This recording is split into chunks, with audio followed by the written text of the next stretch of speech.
I transmigrated, and somehow, I ended up in the body of a completely unfamiliar middle schooler. There was a New Year's performance program list lying on the desk. Performance, solo singing. I chuckled. I used to be a top-tier idol who could sing, dance, and rap, basically an all-around superstar. The kind of rich heir who would only inherit the family fortune if I slacked off too much at work. What a coincidence. Huh? But just then, the class monitor, who had a pretty face, walked over to register the performance lineup. She glanced at me with disdain, clearly reluctant to even write down my name. She said, "You think just by copying Makoto, I'll fall for you? A toad dreaming of swan meat, give it up, you're not in her league." Copying who? I turned my head slightly, smirking sarcastically. I said, "Is that so? Then don't come crying to me later." Chapter 1. Feeling the rough skin on my right hand, I realized I'd been reborn and transmigrated. Who would have thought? After a wire snap during a stunt shoot, I passed out and ended up in the ICU, and now I'm sitting here in some unfamiliar high school classroom. I opened the phone and stared at the stranger's face on the screen, sighing inwardly, disheveled, sloppy, and with a bit of a sleazy vibe. Nervously, I took off the glasses. Thankfully, although the eyesight was poor, the eyes were still spirited. The brows carried some heroic energy, some room for improvement. "I'll fix this before the New Year's party." The next second, my deskmate muttered to her front desk buddy while doing problems. "I seriously don't know where that guy got the guts to sign up for the same performance category as Makoto," her friend replied. "Right, he sucks at studying, and he's completely delusional. Doesn't even know his own level." I smiled and said, "I might not know my level, but I know yours, if you can mess up basic formulas. No wonder you've been stuck on that problem forever." She sneered. "Oh please, as if you even understand the question. You just flap your mouth." Before she could finish, a workbook slammed down hard on my desk. My eyes followed the workbook upward. A chubby boy with a buzz cut, school uniform unzipped, and a silver chain around his neck came into view. He arrogantly said, "What the hell are you looking at? Do today's homework for me, and yesterday's, hand it over." Wow, just how much of a pushover was this body's original owner? Seems like even random nobodies thought they could step on him. Being too nice just invites bullying. Good thing I've been born a fighter since day one. I was the alpha kid on the block. Tilting my head, I shot back sarcastically. "What's wrong with you? Missing a brain or missing hands? Want me to do your homework? Fine, call me Dad. If you sound sincere enough, I might do a couple problems for you." Chubby boy clearly hadn't expected resistance. He froze for a few seconds before kicking the leg of the desk, the loud crash instantly silencing the whole class. He planted both hands on my desk and barked, "What did you just say? Say it again." Chapter 2. With all the commotion, the class monitor Willow had no choice but to walk over to mediate. She put her hands on her hips and said to me, "George, don't insult your classmates. What the hell? The bully gets a free pass, but the victim gets scolded. So, you don't dare mess with the little gangster, and instead, you take it out on the nice guy." I stood up and looked straight at the disgusted Willow and said, "Didn't expect you two to be that close." "Fine then, why don't you do his homework for him?" I shoved the workbook in front of her. Clearly caught off guard, Willow bit her lip in frustration and said, "Why should I do his homework?" "Exactly, why should I do his homework? Do I owe him something?" I fired back. "You turn a blind eye when he bullies others, and when I stand up for myself, you come lecturing me about values and behavior. What, are you scared of his revenge? He's tough, so you keep quiet, and I'm an easy target." A flash of panic crossed Willow's eyes, caught red-handed and not sure what to say. Chubby boy growled, "Screw this, why are you still yapping?" He shoved Willow aside and lunged at me, his hand raised high, just as his slap was about to land. I leaned to the side. He swung through empty air with a loud whoosh. The sudden turn of events stunned everyone around us. Willow stood frozen, pale-faced. Before anyone could react, I slammed my shoulder into his chest with a solid thud, sending a wail echoing through the classroom. I said, "From now on, do your own homework. Don't act like some street thug in front of me. You mess with me, I'll make sure you suffer even more." He dropped to one knee, clutching his chest and wincing in pain. You're dead." "This isn't over," I replied coolly. "I'll be waiting." He wanted to retort, but Willow stopped him. She whispered, "PE's starting soon. Let's head to the field. I'll take you to the infirmary first." Chapter 3. Watching the groups of classmates scattered freely across the playground, I, being alone, actually found the peace kind of nice. Leisurely, I strolled back toward the classroom. That's when I overheard someone laughing. "Ha, that solo performance for George. I secretly signed him up with the class committee," another guy responded. "Damn, that's savage.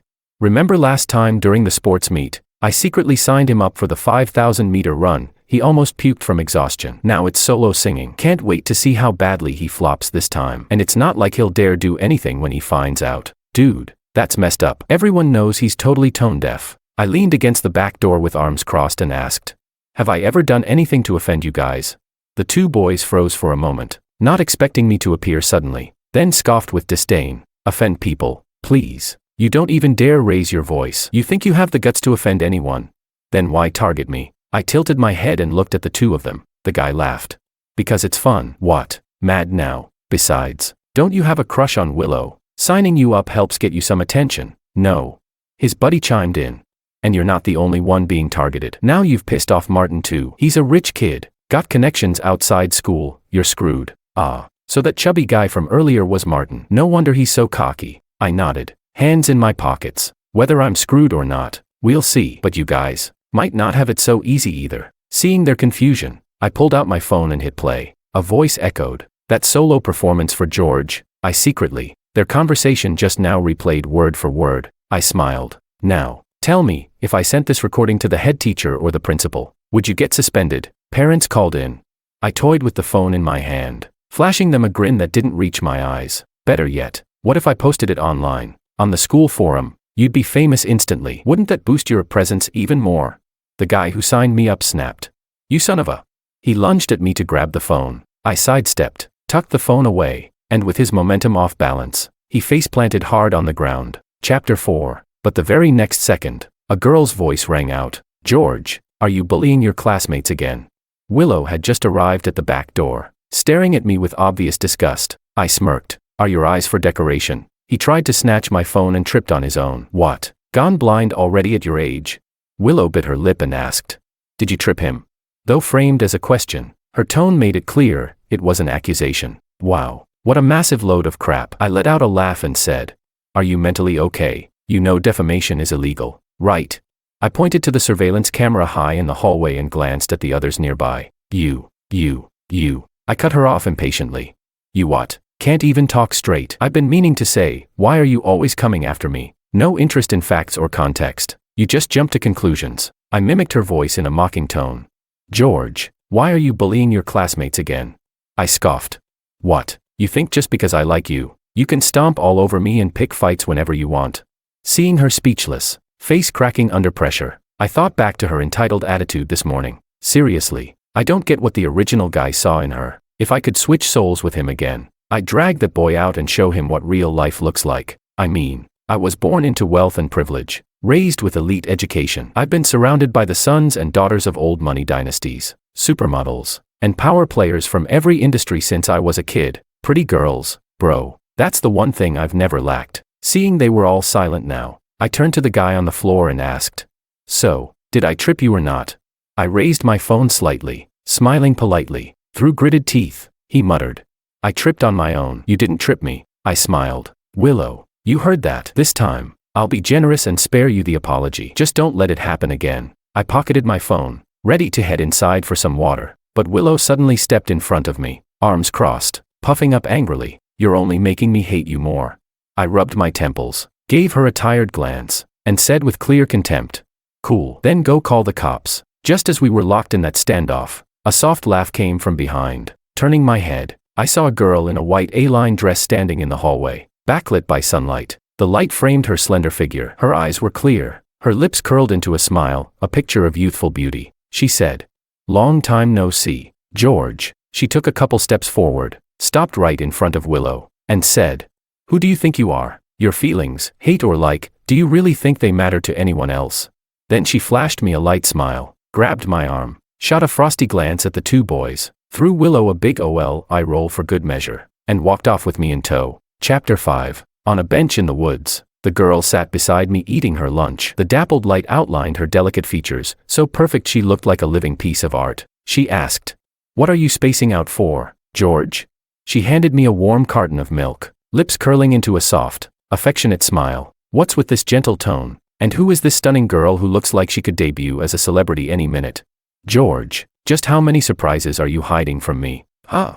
I said. "Oh, nothing. This milk tastes like milk. Damn it, what the hell did I just say?" Feeling the beautiful girl's puzzled gaze on me, I quickly lowered my head and sipped the milk. She asked teasingly, "What's wrong? So excited you lost your memory?" She leaned in closer, the faint scent of white tea mixed with the crispness of winter air tickling my nose. I thought to myself, not just memory loss, sis, I've literally swapped souls. Just as I was scrambling to figure out how to respond, her phone rang. She was still eating and her hands were full, so she frowned slightly and set the phone on her lap. Putting it on speaker, she said, "What is it?" A voice on the other end demanded. "Anna, where are you? Didn't you say you were back in the country? You're not even coming to see me." Praise the heavens for speaker mode. Anna replied softly. "I'm busy with something important. Meeting someone important. You'll have to wait." As she spoke, she leaned her shoulder against mine. The person on the other end growled, "You little brat, you." But before they could finish, Anna ruthlessly hung up. She turned to me and said, "Don't pretend you've got amnesia. George, where's my gift?" Her fair, slender hand opened expectantly in front of my face. I looked totally baffled. What gift?" I was really baffled. She said, "In the mailbox. You promised me a gift when you got back to the country." Anna dragged out the last few words with a playful tone, obviously coaxing me. I frowned. I forgot. I'll make it up to you next time. School's about to end, so I'm heading out. You keep eating." I stood up, trying to make my getaway, but she grabbed my sleeve and pouted. "What are you running for? I'm not gonna eat you," she huffed. "There's a new movie out. You promised to take me after school." I sighed. "I've got homework to do." Rain check. "Okay." I quickly yanked my arm free and dashed off before she could say anything else. Better to cut it off now. If I spend more time with her, I will slip up. Chapter 6. The last class of the day was PE. Hell yeah. I walked into the classroom just as the bell rang. The homeroom teacher handed out the homework, gave a big wave, and boom, school was over. I packed my bag and bolted out of the classroom and out the school gate. Wait, where does George even live? This soul travel glitch is insane. Don't novels usually give you some of the host's memories or something? Nothing at all. George. I looked up toward the voice. A woman with a low ponytail and plain clothes waved at me gently. That loving expression, that maternal glow, no doubt about it. This must be George's mom. "God, you do love me," she said. "George, go start your homework. I'll call you when dinner's ready." When we got home, Mrs. Wang set down the keys and walked straight into the kitchen with a bag of groceries. I stood in the living room, taking in the small apartment. The evening light poured through the window, falling onto the faded floral sofa cover. The space was barely big enough for two people. An old TV sat against a bare white wall, looking especially lonely. I entered George's room. One bed, one cabinet, one desk. Everything was crammed in tight. The sheets were worn and patterned, faintly scented with laundry detergent. All the daily items only came in twos, for George and his mom. Sitting down at the desk, I let out a long sigh and pulled a wrinkled 5 yuan bill from the pocket of my school uniform. I wasn't worried about grades, but how's a broke guy supposed to stage a comeback? As I wallowed in despair, my phone lit up with a news alert. The headline read, "Latest update, David, heir to the Starshine Group and popular celebrity, remains in critical condition after 3 days in the ICU." On the same day of the accident, Alicia, heiress of the Mars Group, flew back from abroad and rushed to the hospital immediately. Alicia's back, that lifelong rival I've been bickering with since we were kids. Staring at the headline, I felt a strange inspiration wash over me. Well, looks like a golden rainstorm's about to fall. I picked up the old phone from the desk and dialed a very familiar number. Chapter 7. Who is this? Hearing that familiar, cool-toned voice, I took a deep breath and said, "Hey, beep beep beep." Speechless. Hung up. Yup, still that same princess attitude. I called again. "Alicia, don't hang up, it's me." Click. Hung up again. Fair enough. She has no clue who I am. Tried again. "This number is busy. Please try again later." Damn, she blocked me. I called out to Mrs. Wang. "Mom, can I borrow your phone for a sec?" Leaning against the doorframe, I gave her an awkward smile. "Hello. Alicia, I've got insider info about David. If you hang up on me again, you'll never find out." I blurted it out fast and firm, full of menace. There was a pause. Then that same cool and detached voice came through. "What do you want?" I smirked. "Well, I'll only say it in person. Come meet me. Pull up that number I just called from." I gave Alicia the location and hung up. The old clock on the desk ticked away the minutes. Outside, daylight faded into dusk. I casually picked up a workbook from the desk and flipped through it. This question, this solution. I slowly sat up straight. Buzz buzz buzz. The phone vibrated. A message from Alicia. "I'm here." I grabbed the keys, told Mrs. Wang I was heading out, and left the house. Across the street, a tall woman with flawless makeup stood in a cream-colored trench coat. Her hair was tied up, showing off the curve of her neck. The warm glow of the street lamp bathed her elegant face, softening her features while still keeping her cool, aloof aura intact. I swaggered over, waving a hand. "Hey, Alicia." Up close, I noticed how her perfectly painted face couldn't hide the weariness beneath. There were faint shadows under her eyes. She said coldly, "You've got 3 minutes. Start talking." She frowned, looking at me like she already regretted showing up. I cleared my throat. "Okay, so, what I'm about to say might sound crazy. Please stay calm." Alicia raised an eyebrow. "Go on." I scratched my head. "I'm actually David. My soul is in this body." "David's soul?" Alicia gave me a blank stare. I lowered my head and sighed. "Knew you wouldn't believe me." "Keep going," she said. I snapped my head up. "You believe me." "Just continue," she replied. I said. "The day my harness broke during that stunt, I blacked out. When I came to today, I was in this body. Someone even signed me up for some ridiculous solo performance, and I met a girl named Anna." I shrugged and explained everything in detail, worried she wouldn't believe me. I quickly added, "I had a golden retriever named Princess Ollie. Your family had a border collie named Skinny Dog. Wimpy David. Any bells?" "When we were 17, we went to watch a meteor shower. You made a wish for a grand, romantic wedding. Then you asked what I wished for, and I said I wanted to be a monkey on Mount Amay in my next life, stealing food from tourists and slapping people. You told me to go fall off the mountain." Alicia's lashes trembled ever so slightly. I continued, "You've got a small mole on your waist, and a heart-shaped birthmark on your inner thigh." Before I could finish, Alicia threw herself into my arms and hugged me tight, refusing to let go. I could only gently pat her back to calm her down. She asked softly, "When will you get back into your real body?" "I don't know yet," I said, "but right now I've got more pressing matters. I need a favor." "What kind of favor?" "Lend me some money. Once I get back in my body, I'll pay you back double." No sooner had I finished than a glowing black card landed squarely in my palm. Alicia lifted her chin and said, "No need to pay me back. It's the first time you've ever asked me for help. I'm quite enjoying it." "Look at that smug tone." I grinned. "Thank you, Miss Lin. As a token of appreciation, I promise not to insult you anymore. And even when you insult me, I'll try really hard not to talk back." I smiled like a total kiss-up, holding the card. She rolled her eyes. "Pfft, your mouth is full of crap. Every word you say is a lie." She added, "Let's hope you remember this piece of crap you just said today. My friends, this proves one thing: some people are born to be roasted. But for the card's sake, I let it slide. Besides, tomorrow's Saturday. I've got things to buy." I tucked the card carefully into my pocket and suddenly remembered that workbook back in the room. Frowning, I said, "There's something off about this George guy too." Alicia cut me off. "Let's talk inside. It's freezing out here. I can't take it." "Wait a minute, since when does she get all cutesy?"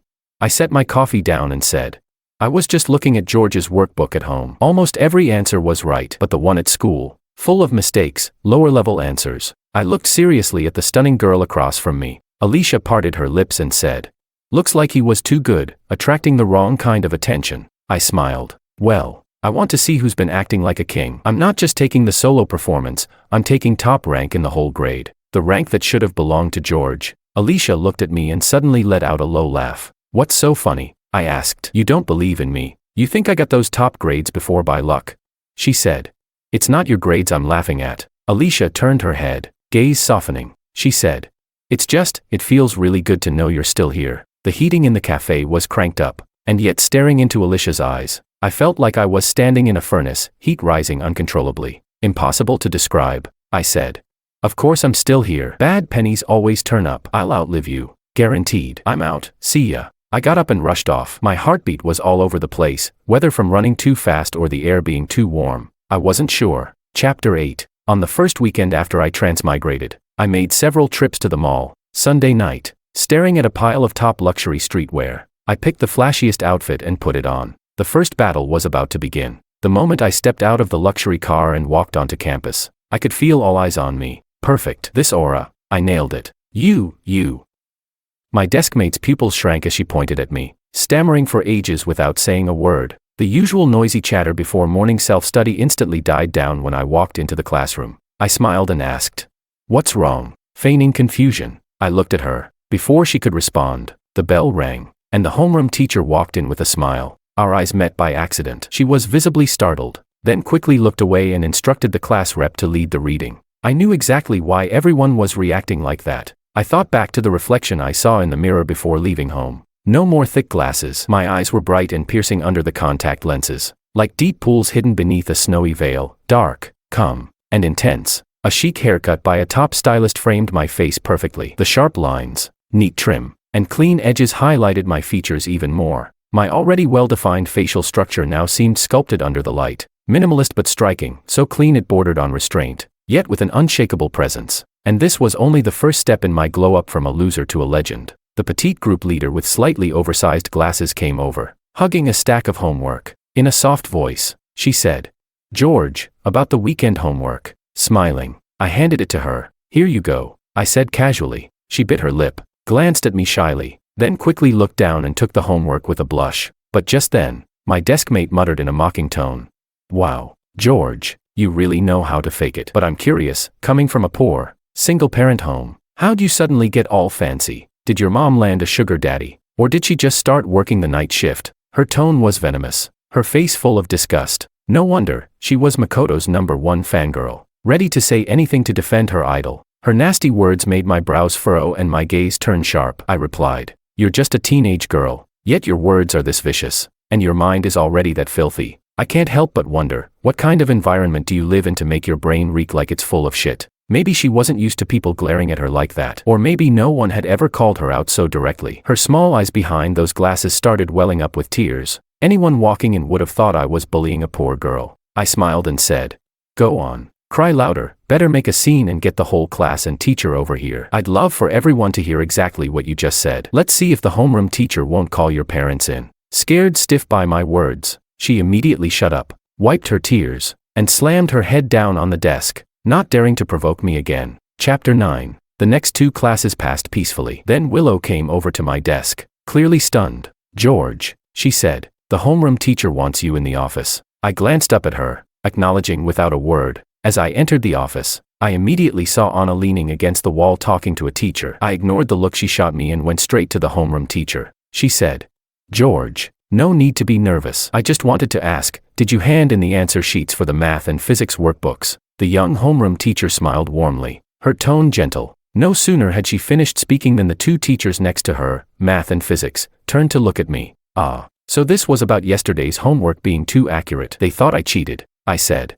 "I did hand them in. The class reps collected them by group. If I hadn't, the group leader would have already reported me." I met her gaze squarely and replied with firm clarity. Before the homeroom teacher could respond, the middle-aged physics teacher jumped in. "Wong, did you happen to buy the same workbooks on your own?" She was asking, but really it was an accusation. She continued, "Sure, copying answers feels good now, but let's see what you copy when the monthly exam rolls around." She clearly wasn't done venting and cut me off to push her narrative. Once people form stereotypes, they slap labels on you that no amount of effort can peel off. I said, "Teacher, I didn't buy the same workbook, and I didn't copy any answers. I did the homework myself. If you don't believe me, give me a problem, I'll solve it on the spot." I looked calmly at her, despite the suspicion in her eyes. Caught off guard, she flushed with embarrassment and snapped, "What's with your attitude, you?" She didn't finish. The homeroom teacher stepped in quickly. "Nobody's accusing you," she said. "They're just checking. As long as you didn't copy, that's fine. The monthly exam's coming up,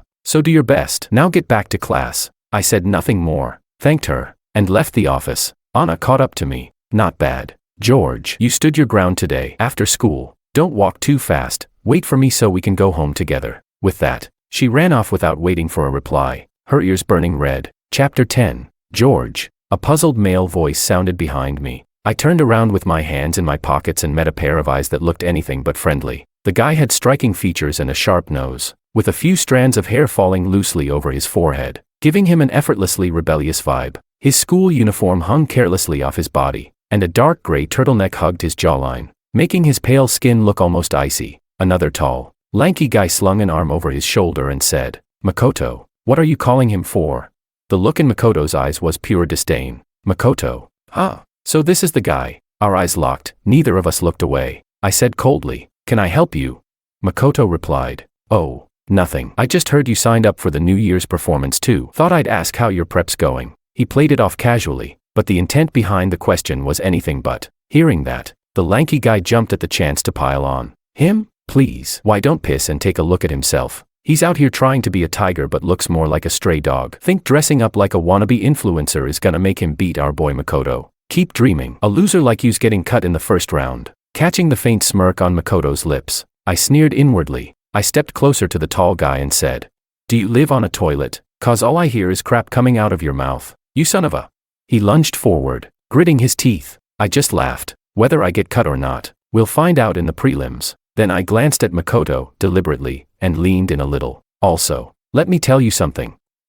Some people win simply because they've actually got the skills, not just because they've had someone clearing the path for them. As Makoto's lips tightened and his face turned visibly pale, I curled my lips into a smirk and turned to head back to class. The bell rang. Now I truly get what it means to be so unlucky. Even drinking cold water gets something stuck in your teeth. Just pissed off the physics teacher last period. Guess who's teaching this one? George. Come up here and solve this problem. The physics teacher tapped the huge question on the board with her mic pointer. All eyes followed me as I walked up. Their stares were dripping with the same old mocking tone. I picked up a piece of chalk, studied the problem, and started working through the formulas. Chapter 11. When I finished the last line, I looked at the neat formulas across the board and patted my hands with satisfaction. Back when I was still David, I was basically a problem-solving machine. I've seen just about every type of question out there. Nothing phases me. The physics teacher walked up with her own piece of chalk and checked my work. She said, "The answer's correct. Your process is spot on. George, explain your solution to the class."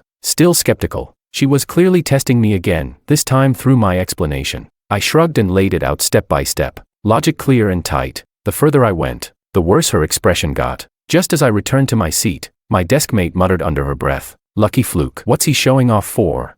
I tapped my pen on her notebook, the one full of my solution steps. I said, "Oh, you hate my showing off, but you're copying my answer. That's like eating your mom's cooking and then cussing her out afterward. You, caught red-handed." She flushed and quickly shut her notebook, going silent. Midway through class, a monthly exam goal sheet was passed to my desk. Everyone in class had filled in the ranking they aimed for, except for Willow, who boldly wrote first. No one else had dared. I picked up my pen and wrote a big, bold 1 in the ranking column. As soon as class ended, the room exploded. "George, just 'cause you did one physics problem, now you think you're king. Bet that one means dead last." Someone even said, "The monthly exam's this Wednesday. You're ranked 800th right now. You really think you'll jump to first in 3 days?" I propped up my head and closed my eyes, resting. Let them talk. Power is the best comeback. Then a monkey-faced kid bounced up to me. "Hey George, let's make a bet." I replied lazily, "Not interested." Barely lifted my eyelids. He sneered, scared. Don't worry, it's not bullying. Worst case, you just run a few laps around the track, naked." A few others cracked up at that. I was just about to stand up and teach that clown a lesson when, slap. A crisp sound echoed. He got slapped clean across the face. I turned my head. Anna was standing there, eyes blazing, face flushed, breathing hard, her eyes rimmed red. "If you don't know how to talk like a decent human being," she snapped, "I don't mind teaching you." The guy looked like he'd been struck by lightning, frozen in place. Amid everyone's stunned silence, I said calmly, "I'm not betting with you, not because I'm afraid, but because you're not worthy. You don't even qualify to be my opponent." Chapter 12. George. After school, someone called out to me, and I paused mid-step. Turning around, I saw Anna, usually loud and confident, walking over with her brows furrowed. "What is it?" I asked. She huffed. "Didn't I tell you to wait for me? Why'd you walk off on your own? And can you please stop being such a pushover? Don't you know that being too nice gets you trampled on?" I rolled my eyes. "Pushover? How am I a pushover?" I shrugged. "Honestly, ever since I transmigrated, I've been handling problems on the spot. No time like the present for payback." Anna stomped her foot. "You seriously drive me nuts. That guy earlier talked trash about you and you just let it slide. If I hadn't stepped in, you'd probably still be cowering." As she angrily reached out to pinch my arm, I grabbed her wrist. "Hold on," I said. "Let me explain." But before I could finish, a crowd approached us. "This way, Miss Lin." Turning my head, I saw Alicia Lin, tall and striking, at the center of the group. As she walked past me, she stopped. The principal smiled and said, "Miss Lin, this is one of our students. Come on now, introduce yourselves." He gestured for us to greet Alicia. I sighed and said flatly, "Hello, I'm George from Class 2, Grade 11. It's an honor to meet you." The principal nodded approvingly, like I was a star pupil. Anna just muttered, "Anna," with a dramatic eye roll and zero enthusiasm. Alicia's gaze swept over me and landed on my hand, still holding Anna's wrist. She said slowly, with a trace of sarcasm, "Seems like your students have very close relationships." Her stare sent chills down my spine, and I quickly let go of Anna's hand. Without another word, Alicia walked on with the group. Chapter 13. Back home, Mrs. Wang had already prepared dinner. The moment I walked in, she urged me to wash up and eat. Watching her pile food into my bowl nonstop, my nose suddenly stung. I hadn't seen my real mom since the accident. God, I missed her so much. Mrs. Wang asked gently. What's wrong, George? Rough day at school. She looked at me with concern. I shook my head while picking at my rice. She said, George, all I want is for you to be happy and healthy. That's enough for me. Don't stress yourself out too much. She placed another piece of meat in my bowl. She must have thought I was nervous about the upcoming monthly exams. I grinned and said, Don't worry, Mom. I'm bringing home first place for sure this time. I tilted my head confidently, which made her laugh out loud. After dinner, I reviewed my textbooks and began tapping into all my old problem-solving knowledge, brushing up on the material I was rusty with. When the monthly exam ended with the final bell, I stretched my neck. Yeah, first place was mine for the taking. Back in class, listening to everyone comparing answers left and right, I felt inexplicably good. When the results were finally posted, I stood among the crowd and smiled at the name at the very top of the ranking wall. First, George. Second, Willow. Third, Makoto. 120th, Anna. But before I could fully enjoy the moment, a loud male voice rang out from the crowd. Holy crap, George is first. I must be seeing things. Had to be cheating. Of course, it was that lanky idiot always hanging around Makoto. Everyone turned to look at me, eyes full of suspicion, whispering all kinds of gossip. I spoke up directly. Do you even think before you talk? Our school arranges exam rooms based on previous rankings, high to low. I was placed in a room with all students ranked below 800. You tell me, who the hell could I have possibly copied to end up 30 points ahead of the second place? I flashed him a middle finger and continued before he could respond. And did you forget? In the first semester of grade 10, I ranked first in every single exam. I'm just taking back what was mine. Problem. I remembered the score sheets in George's desk drawer. He really was first back then. But for some reason, he'd toned it down afterward. My words seemed to jog some memories. People started recalling the old George who used to dominate the rankings. Just like that, the tide of opinion shifted. News that someone had knocked Makoto off the top spread like wildfire across the entire grade. I glanced past the crowd toward Makoto and Willow, and smirked. Chapter 14. Congratulations, George. Anna beamed, her smile as bright as the sun. I chuckled. With how happy you are, people might think you came in first. As we walked home together, I joked lightheartedly. She gave a soft hum. When you get first place, it makes me even happier than if I did. George, I've always told you, you're the best, and you always will be. Anna said it so bluntly, with a fiery sincerity in her eyes that was impossible to hide. That kind of open, wholehearted affection from a teenage girl, it was like a bonfire on a cold winter night, radiating warmth in every direction. George, do you have any idea how much this girl likes you? I sighed. All right. Stop being so happy and think about your own score for a second. 120th place, you still planning to get into a good university?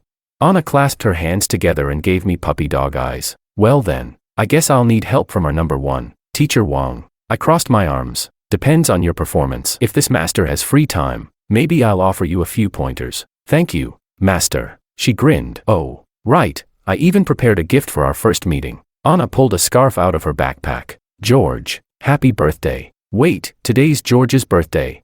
The surprise hit me so suddenly I froze in place. Before I could react, Anna had already stood on tiptoe and wrapped the scarf around my neck. Smiling sweetly, she said, Perfect fit. George, I hope you keep living happily from now on. She adjusted the angle of the scarf gently. When we reached the entrance of the neighborhood, I spotted Alicia standing by a car, her expression quietly resentful. I asked, What are you doing here?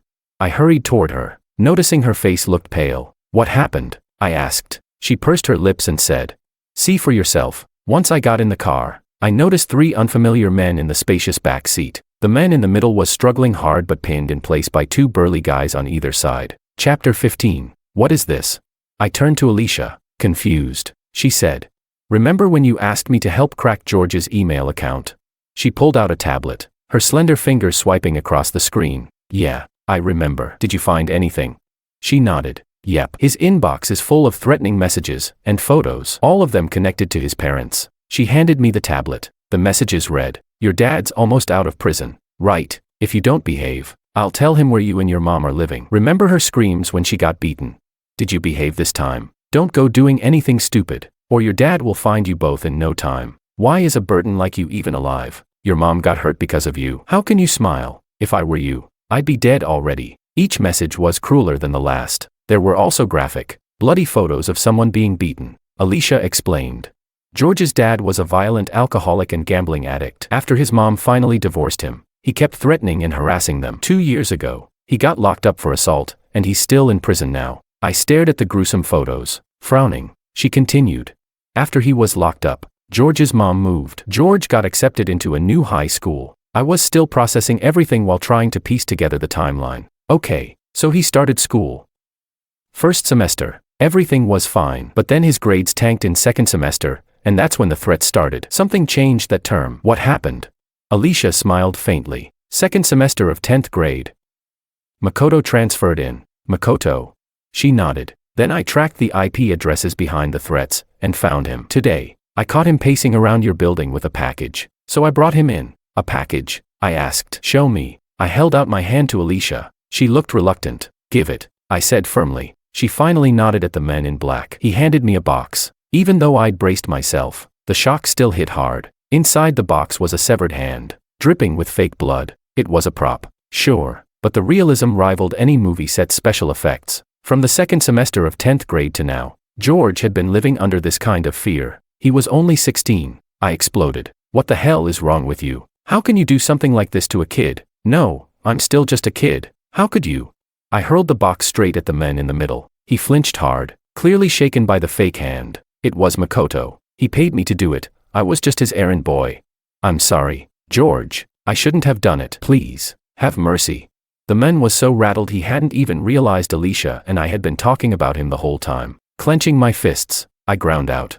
Makoto won't get away with this, and neither will you. Suddenly, Alicia laid her hand gently over my fist. Softly but firmly, she said, no matter what you decide to do, I've got your back. Chapter 16. After the monthly exam, Makoto requested a leave of absence. He didn't show up again until the preliminary selection day for the New Year's performance. The room was packed with candidates for the audition. The moment Makoto and I locked eyes, the hatred in his gaze could no longer be concealed. George, the teacher called my name. Everyone in the room turned to look at me. Their eyes were full of schadenfreude. I took a deep breath, walked to the center of the stage, and handed over the music USB. The next second, the music blared. Ring ring ring ring ring ring ring. Banana phone. The crowd erupted in laughter. The teacher was speechless. George, what's going on with your music? The selection teacher frowned. I said, Teacher, I won't be using any music. May I sing a cappella? I calmly raised my hand. She replied, Go ahead. I lifted the microphone. My Adam's apple moved slightly as my voice began to flow. It started low and warm, like a ray of winter morning sunlight slowly cutting through the fog, gently lifting the arc of the melody. Then the high notes rang out, clear and soaring, yet light as a breeze gliding across the surface of a lake without leaving a trace. When the song ended, everyone stood frozen in place, silent, until the selection teacher began clapping, and then the applause exploded. Someone said, Did I hear that right? That was George singing. Another chimed in, Oh my God, that was George. That was insane. Someone else added, and that was without music. Imagine if he had backing tracks. Just moments ago, these same people were mocking me. Now they were all in awe. Only Makoto's gaze remained fixed on me, as if he wanted to tear me apart. Chapter 17. George, why do you insist on pissing me off? Makoto and I stood face to face in the large rehearsal room. The preliminary selection had ended, and we were the only two left. I smirked. Piss you off? I don't think I did anything, did I? I spread my hands provocatively, smiling with disdain. As expected, Makoto was enraged. He stepped in close and growled. A piece of trash like you, what gives you the right to steal my spotlight? What makes you think you can compete with me? Someone as lowly and shameless as you should rot in the dirt with your whore of a mother. People like you should never rise above the mud. I caught his raised hand mid-swing and said coldly, Makoto, watch your mouth. He sneered. Heh, I wish you'd just disappear from this world. I asked. So, to stop me from topping the exam rankings again, you sent threats to my email, pictures of violence, bloody packages. I fanned the flames of his rage, luring him to confess. He gritted his teeth. I don't just want to keep you from being top scorer, I want to make sure you don't even dare to apply to university. Think about your mom. If you do get into college, she'll be harassed, threatened, constantly living in fear. And when your dad gets out of prison, who knows if he'll snap and kill her? Makoto's pale face was flushed with rage, contorted with malice. I asked. The screenshots where I supposedly cursed you, the gross flirtatious messages to Willow, those were all fake, weren't they?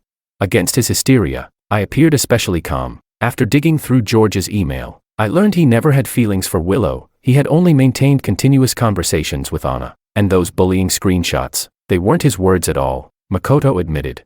Yeah, I faked all of it. I wanted everyone to hate you. I wanted your life to be worse than death. His shoulders trembled with laughter. I tilted my head and shouted toward the space behind him. You all heard that, right?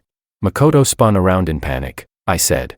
Not there, over there. I pointed to a hidden pinhole camera in the corner of the room. Our entire conversation's been recorded. Oh, and one more thing, this was broadcast live to the whole school. His face went pale. Impossible. How could you possibly control the school's multimedia? Of course, George couldn't have, but Alicia, the daughter of the Lin family, the one who donated money to the school, she definitely could. All the principal had to do was turn on the system. By the time they realized what was playing, it would have been too late, I said.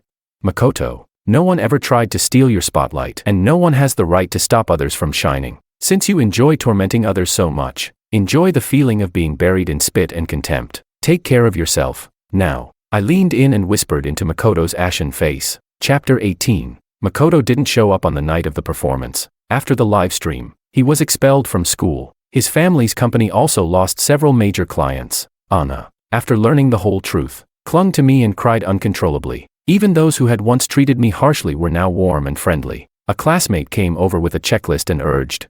George, you're up next. Hurry and get ready, I replied. On my way. Standing center stage, under the spotlight, I opened my mouth as the music began. My voice rippled out like the first wave on a still lake, calm yet resilient. When the high notes came, they rang out clear and pure, like wind sweeping through a corridor, stealing the breath from everyone's lungs. As the final note faded, I opened my eyes, my gaze steady as water. I bowed slowly to the audience. Amid thunderous applause, I looked at Alicia seated in the front row. When I returned backstage, I found Anna, who was supposed to be watching the performance, sitting in my spot. I asked, "What are you doing back here?"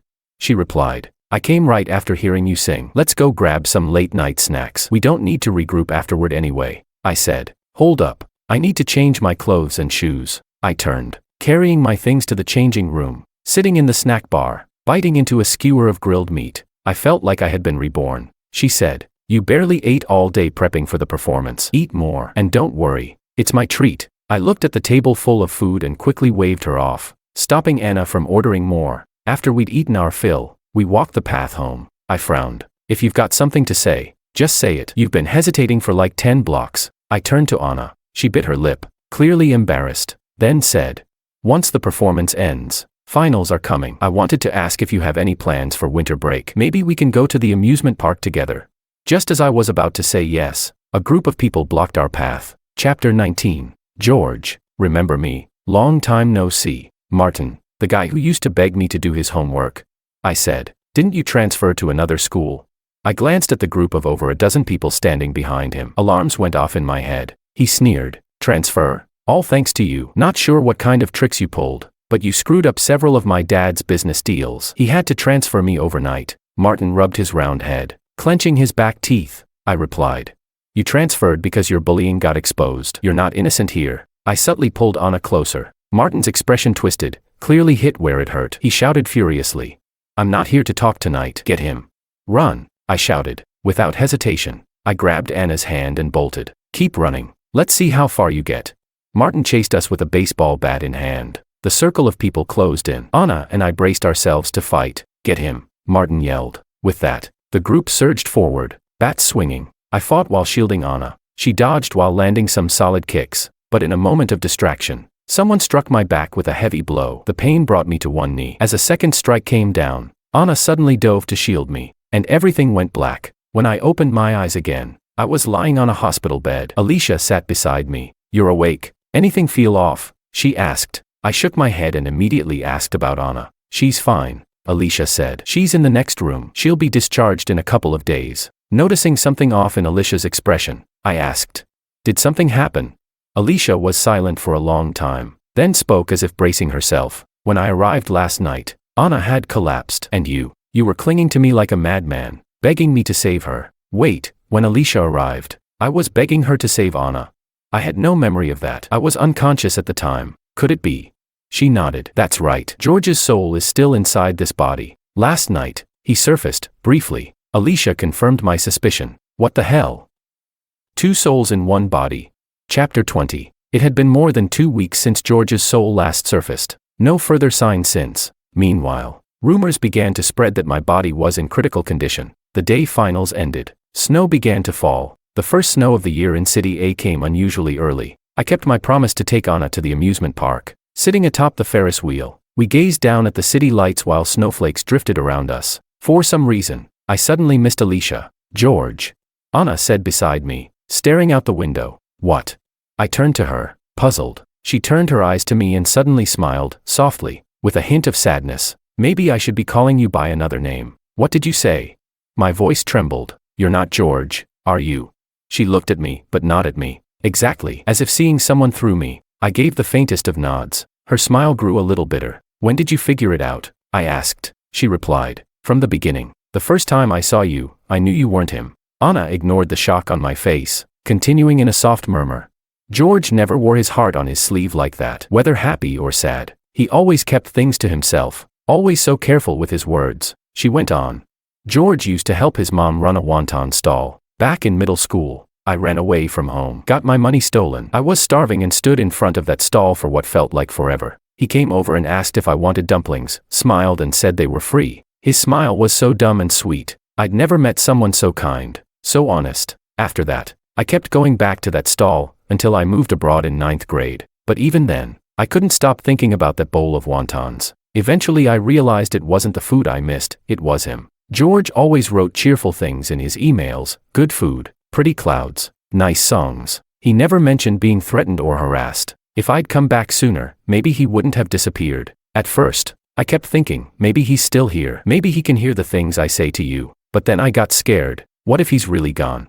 But thank God. Anna gazed out the window. Her reflection on the glass looked like a lost girl adrift in a snowstorm. She whispered, I miss him so much. Her voice trembled like a feather about to blow away. I said, he'll come back, and gently patted her on the shoulder. After the amusement park, we returned home. Mrs. Wong stood up to reheat the food. She asked, did you have fun with your friends today?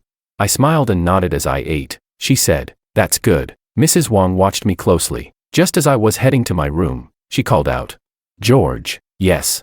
She said, I'm glad you're happy, but don't forget to come home. Your mom will miss you, you know. As she spoke, her eyes turned red. I smiled. Don't worry, Mom, I'll definitely come home. I pretended not to understand what she meant, and answered anyway. Chapter 21. I opened the window, letting the icy wind carry snowflakes into the room. The phone on the desk suddenly vibrated. Hello. I answered. Did I wake you? It was Alicia. I let out a sigh. Not yet. Even I hadn't noticed the faint disappointment in my tone. There was a few seconds of silence before she said, wanna go watch the meteor shower? An hour later, Alicia and I were huddled under a tent, wrapped in army coats, sipping hot tea. I leaned back lazily in my chair, gazing up at the star-filled sky. How did you even know there'd be meteors tonight? Alicia took a slow sip of her tea. She blinked and said, I didn't. I only asked if you wanted to go watch. I never said we'd actually see anything. I rolled my eyes. TCH. Still the queen of twisting logic. She smiled. Thanks. You're still shameless as ever. We fell into a comfortable silence, watching the snow drift down around us. I said, Alicia, today Anna and Wong's mom both said they missed George, that they wanted him to come back. I leaned my head back, gazing at the sky. Alicia adjusted the blankets around us. I continued. My soul's getting weaker, but George's still won't come out. He's still afraid of the world. I checked the trending searches. My original body's vital signs are gradually fading. Alicia's hand paused mid-motion. I went on. Alicia, I mean, if one day, my body's completely gone, even if George's soul returns, I won't be able to go back. I'll disappear. Don't blame George. If his body hadn't taken me in, maybe my soul would have vanished long ago. He's a good kid. He's been through so much hate. Help him when you can, will you? When he and Anna graduate, maybe you can help matchmake them a little. Anna's a sweet girl. I paused before adding. Anne, please take care of my parents. I'm their only son. They'll be so lost without me. And take care of my dog. And yourself. Find someone good and marry him. Okay, don't become a widow for me. Promise. I saw Alicia pout in annoyance. Only I would still be joking at a time like this. I let out a long sigh. Alicia, I'll turn into a star to protect you. From now on, you'll have your own guardian star. Pretty cool. Huh? Alicia looked down, lost in thought. She said, David. Yeah. Come back, David. Her soft call scattered into the wind at the mountaintop. In that moment, I couldn't hold back my tears. Come back, David. Yeah. They all want George to return. But David wants to go home too. David misses mom and dad. David wants to be with Alicia forever. David is scared of death too. He's sad too. Eventually, exhaustion overwhelmed me. As I drifted into sleep, I vaguely heard Alicia whispering, her voice broken, floating in and out. Chapter 22. At dawn, I opened the tent. The biting mountain wind rushed in. I looked toward the other tent, already empty. Stepping out, I saw Alicia cooking breakfast. When are we heading back? I asked, leaning in to see what was cooking. She replied, no rush. Let's enjoy the sunrise first. She kept her head down, arranging the plates. I shook my head. It's way past sunrise. She pressed her lips together and muttered. Then just watch the sun. Clearly, some people were just born to be savage with their words. Alicia walked over with 2 plates. Each held a neatly stacked sandwich, looked delicious. After breakfast, we began packing up. I glanced at my phone. Luckily, Wang's mom hadn't noticed I was gone. I was just about to help Alicia pack when a sudden pain hit my chest. The world spun. Darkness swallowed me. I didn't know where I was, didn't know where to go. All I could hear were the sounds of medical machines, and someone crying. I tried to follow the sound of the crying, but I couldn't find it. Then I heard it. Someone calling. Again and again. David. That voice had power. It pulled me forward. When I opened my eyes again, I heard someone crying. David, you're awake. Old Chan, our David's awake. He's awake. It was my mom, crying into my dad's shoulder. The doctor came in, checked me, and confirmed I was stable before leaving. Dad asked, David, are you feeling any discomfort? Tell Dad. Mom quickly cut him off. Don't jinx it. Our David's only getting stronger. Out of the way. Don't bother him. Come with me. She shot a glare at Alicia, who had been quietly standing behind us the whole time. Then she dragged my babbling dad out of the room. In the now silent private room, only Alicia and I remained. Weakly, I joked. Looks like you won't have to be a widow for me after all. Huh? Alicia held my hand for a long time without saying anything. Just as I was about to speak again to ease the tension, I felt a sudden drop hit the back of my hand. Then another. Alicia was crying, and in that moment, something deep inside me completely caved. Chapter 23. I saw George again after the new year. After I woke up, I called Anna to ask whether George had come back. To my surprise, she picked a time and brought him straight to the hospital. At the time, I was trying to convince Alicia to head back and take care of her work. She pouted and clung to me, refusing to leave no matter what. Anna pushed open the door and teased. Didn't expect Miss Lin to be so clingy and whiny. Alicia gave her a side eye and shot back. If being clingy is such a problem, maybe you should do long distance with your future husband. One sentence left Anna speechless. I sighed. Seriously, why do you keep sparring with her? What's the point? I propped myself up on the hospital bed and said, George, come here, let's have a chat. I waved to the boy standing next to Anna. George smiled shyly, still a bit reserved around me, and sat stiffly in the chair beside my bed. I chuckled. Damn, really not the same as I was back then. He looked like a solid kid, handsome and clean-cut. I patted his shoulder and back. I want to talk to George alone for a minute. If that's okay, could you two give us a moment? Anna muttered under her breath, but she and Alicia stepped out of the room. I asked, what changed your mind? What made you finally willing to come out? I couldn't help my curiosity. George smiled awkwardly and said, I heard what you said to me, and Anna, and my mom, and Alicia. I didn't want to keep making people sad because of me. And maybe, just maybe, I've found a little courage. I think I want to come back to this world. I smiled.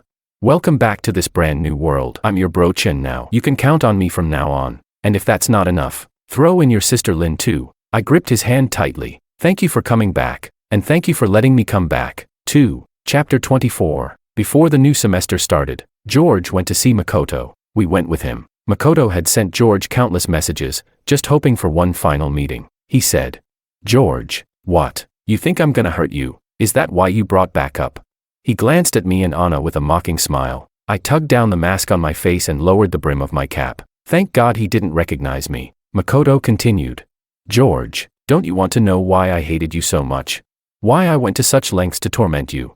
He sat in the private booth, his voice unnervingly calm. I snapped. Cut the crap. Just spit it out. Makoto frowned and said. Because your mom ruined my family. My dad loved your mom, loved her for years. He never got over her. But my grandparents didn't approve of her. So they made him marry my mom instead. But my dad ignored my mom completely. He drove her insane. His bookshelf was full of photos of your mom. My mom went to confront your mom about it. When my dad found out, he responded with even worse silent abuse. After that, she didn't dare bother your mom anymore. So she turned her attention to me. Wherever you studied, I was transferred there too. My mom made me compete with you in everything, but I could never beat you. Every time exam results came out, it was like a day of execution for me. As Makoto spoke, he rolled up his sleeves. Old scars and new wounds, still healing, covered his arms, so dense it made your skin crawl. When I transferred in during the first year of high school, he said, I really wanted to kill you. Why do you even exist? If you didn't exist, I wouldn't have suffered. So I had to threaten you, make you afraid to come first. I faked screenshots to get you flamed. Every time people cursed you, I felt like I could finally breathe. George, we probably won't see each other again. If you want to hate me, go ahead. Makoto said that like he had spent all his strength just getting the words out. George gave a faint smile and said slowly, the one who messed up your life was your mom, and your mom's life was ruined by your dad. Why did all of that end up being taken out on us? Your dad may have liked my mom, but she never returned the feeling. She always kept her distance. Why should that become an excuse for you and your mom to hurt us? And no, I won't hate you. You're not worth that. But when you lie awake at night, does your conscience rest easy? Do you think walking away will erase the pain you inflicted on innocent people?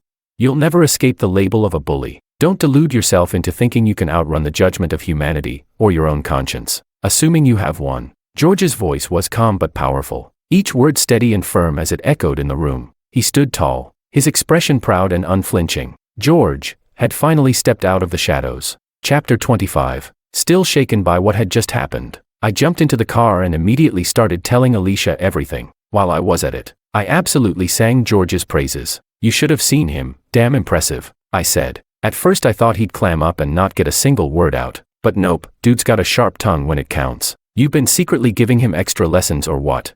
Alicia pressed her lips together and said, clear love gives people strength. It makes them fearless. His mother's, yours, mine, Anna's. All different kinds of love that came together to give him that strength. I clapped, genuinely and with admiration. Well said. Seriously, I smiled and asked, Alicia, do you remember the song I sang at the performance? The one I sang while still in George's body? She nodded. I remember. I smiled. Back then, you asked me why I insisted on singing that particular song, remember?